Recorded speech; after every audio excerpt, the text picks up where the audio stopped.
Voilà, donc ma petite bonne femme qui bouge, qu'on a animée en créant des sortes d'élastiques, en créant un joint fixe, un point d'ancrage dans l'espace, et un os auquel on donne, je vous rappelle, du tempo et une longueur minimale et maximale pour s'allonger.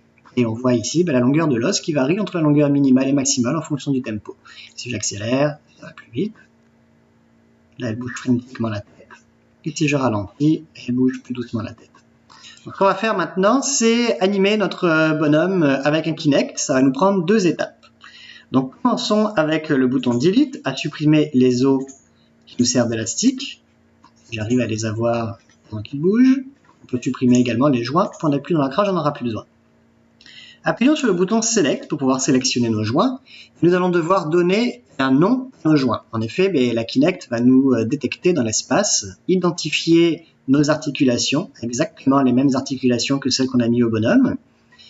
Puis, elle va calculer les coordonnées de ces articulations-là dans l'espace et les envoyer à Animata.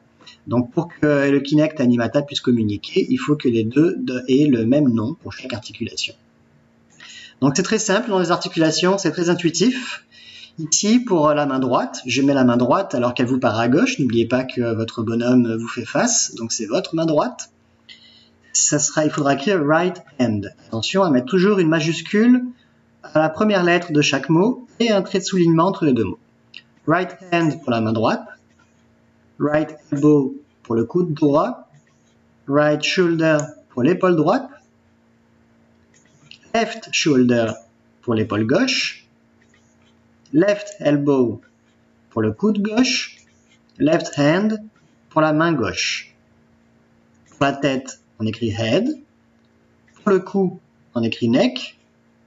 Pour le torse, on écrit torso. Toujours avec des lettres majuscules. Pour la hanche gauche, ça sera left hip.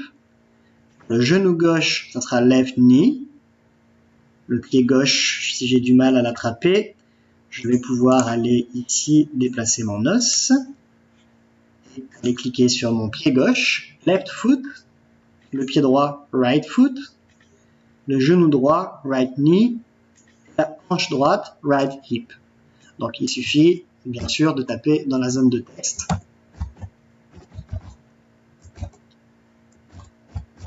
Le bon mot. Donc n'oubliez pas, majuscule au début de chaque mot et un trait de soulignement pour les séparer. De gauche à droite, on a donc les hanches, les pieds et les genoux, donc foot, knee, hip, et hand, elbow, shoulder, head, neck, torso, droite et gauche. Voilà, maintenant on se donne rendez-vous dans le dernier tutoriel pour faire enfin communiquer notre Kinect avec Animata.